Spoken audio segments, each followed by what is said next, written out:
Alright everybody, this is the house I spoke on, where the murders went down, is the executions of the cartel, the tortures.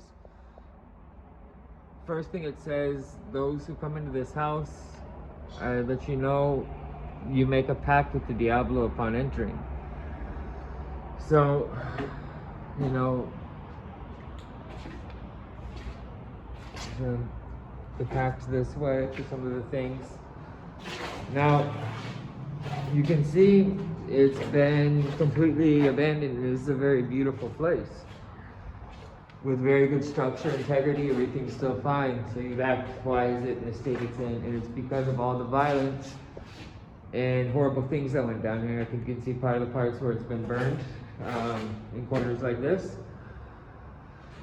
That no one wants to buy it, and it really has no value at the end of the day, even though it has this killer view.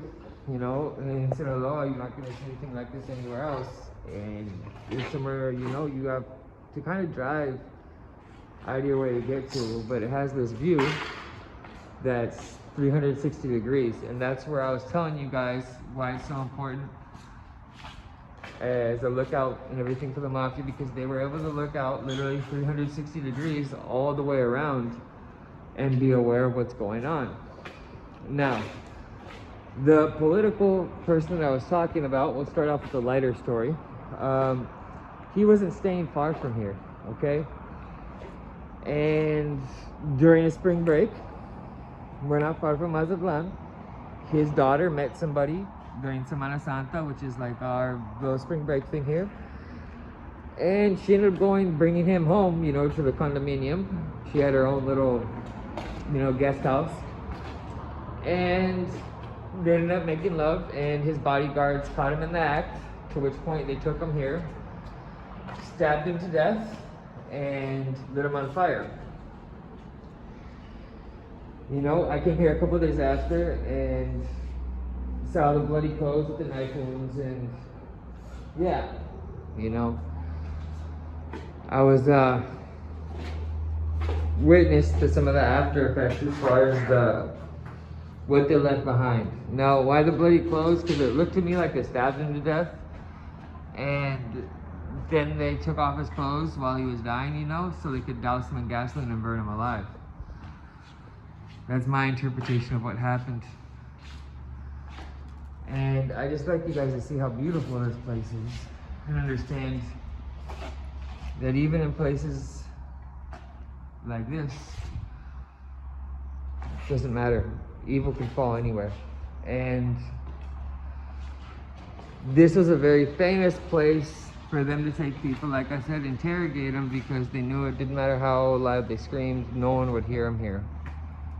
And it wasn't just used by one group of organized crime. This was several groups of organized crime that used it over decades, all for the same reasons, up to the point where it was just worthless because everyone knew what had happened there, like I said. Sad, you know, this could be a really beautiful house, or maybe even like some type of hotel or something, and instead of a place of evil, what it is. Now, a lot of the people they took here were usually things like chapolinas, which are people who are selling drugs without permission of the mafia that's at hand. And, you know, overall, I'd say those are the most victims that were here. But there's also been several other homicides. Somebody killed his wife, a couple girlfriends, stuff like that. Even jealous boyfriends killing jealous boyfriends. There's been a lot. So many so the police just, they don't care, because it's a tourist area. They're not trying to promote the violence that went on here and have people know it for that, instead of, you know. Now this is where they burnt the young man. You kind of see it's just completely black, and it's actually completely sealed off little room, just a little tiny window here. And yeah, this is where he lost his life, right here. You can kind of see they could really burn without even really paying attention. If you guys want the truth there, it wouldn't even, the flames wouldn't be seen. You're not gonna care, they have the police paid off anyways, but you know, why draw attention, I guess, right?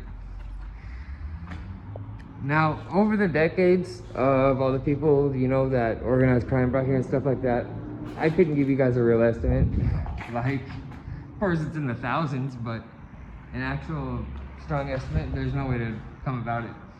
But if you want to look in between the room where that guy was burned to this room, you can just see the difference.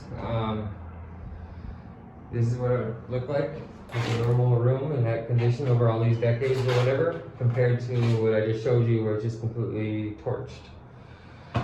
So you see where Old Boy was burned at. Now, going back onto the themes of the cartel executions, there was also a famous shootout that happened here, and a lot of them ended up dying because there's a main highway right here below, okay? Right here, huge highway. Now, this highway is the only entrance, only exit. They'd set up an ambush down there below at this highway, and what basically beautiful terrace. This used to be a fountain. Kind of funny, the star right there, isn't it? But anyways, they set up an ambush. It was fairly successful, but what ended up happening is the government ended up coming. Now, when the government came, even though they'd won the fight, they weren't trying to fight against the government as well afterwards. So most of them ended up running into the surrounding hills or into this house, because it's the only thing close by, where a lot of them were cornered and murdered by the soldiers later. The lucky ones got away, you know, with being detained and tortured. Yeah, lucky, right? One of them being my brother-in-law, and I've told that story several times about what happened to him. You know, they tortured him for 3 days, and it was no joke, everything they did. You know, he was very lucky to make it out alive, and he was involved as being a lookout in that firefight that day. He ran off. They found him actually right here where we're walking, and we didn't know where he was for 3 days, you know, while they were torturing him. Luckily, he came out alive because he ended up saying who he was working for and everything. You know, things got fixed, but there's a good chance that wasn't going to happen. So we were very blessed that day. And, you know, between the personal links like that, there's also lots of times when I was a lookout or taking care of people, and this was the point of observation for different type of things.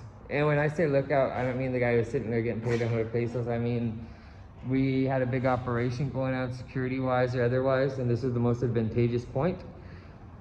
So this is where we were set up.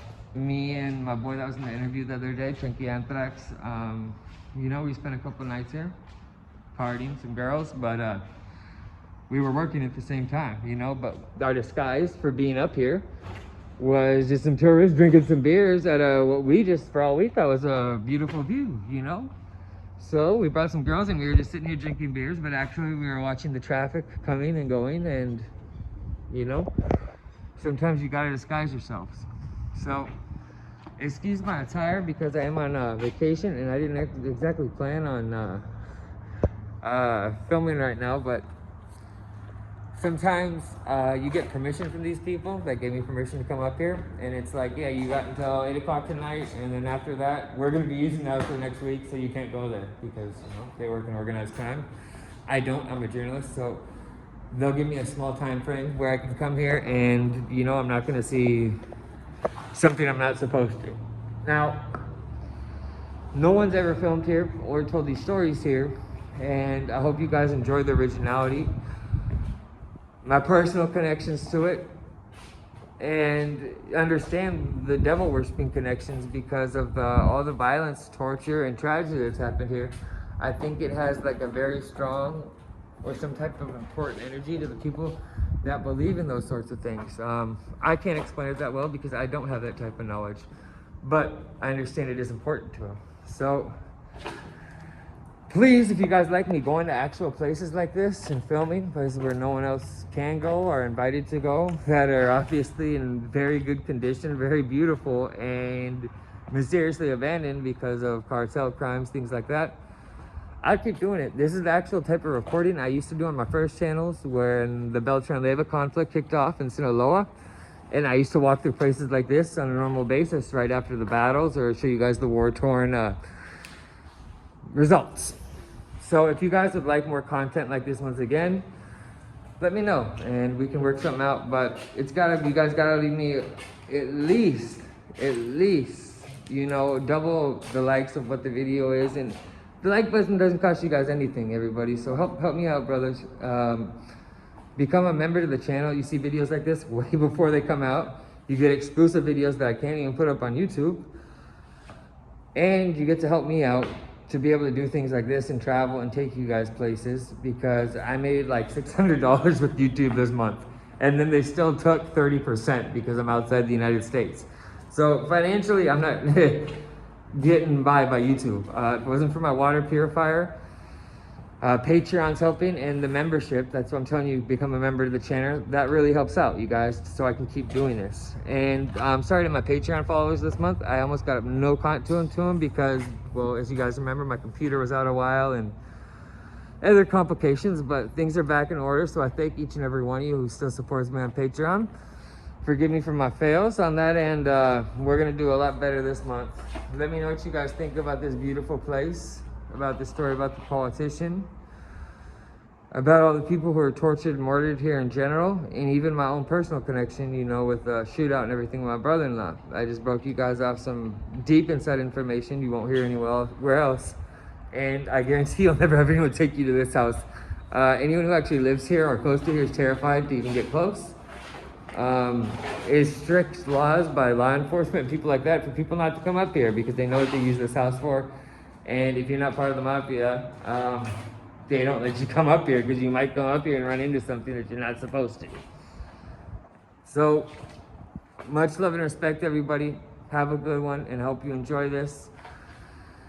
I don't even know what to call it. Reality video, educational video. I'm just trying to point out how evil this life is to everybody so they learn and don't think it's nothing glamorous. If you would like to step away from that life, I'll do everything in my power to guide you, to give you encouragement, whatever I can do.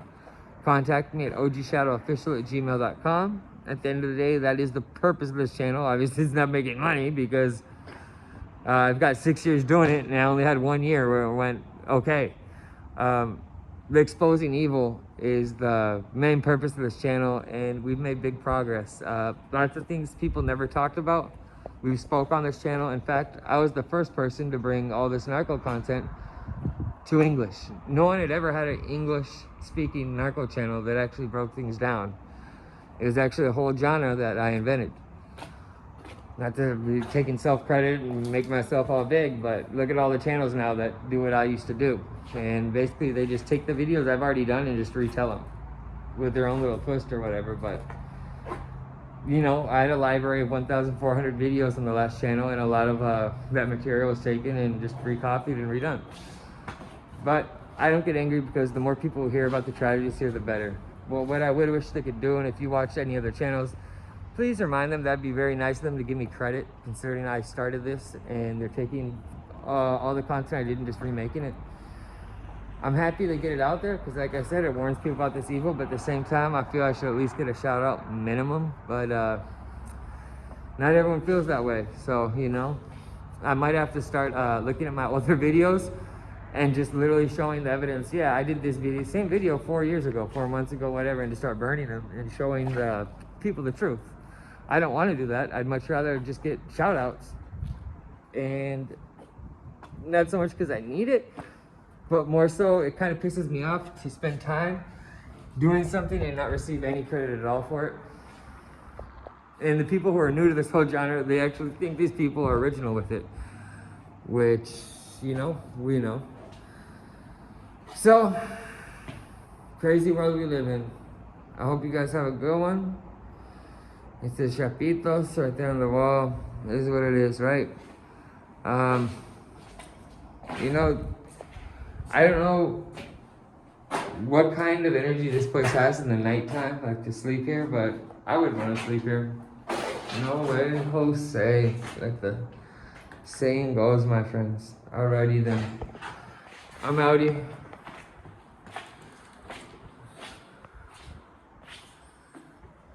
Beautiful place, you know.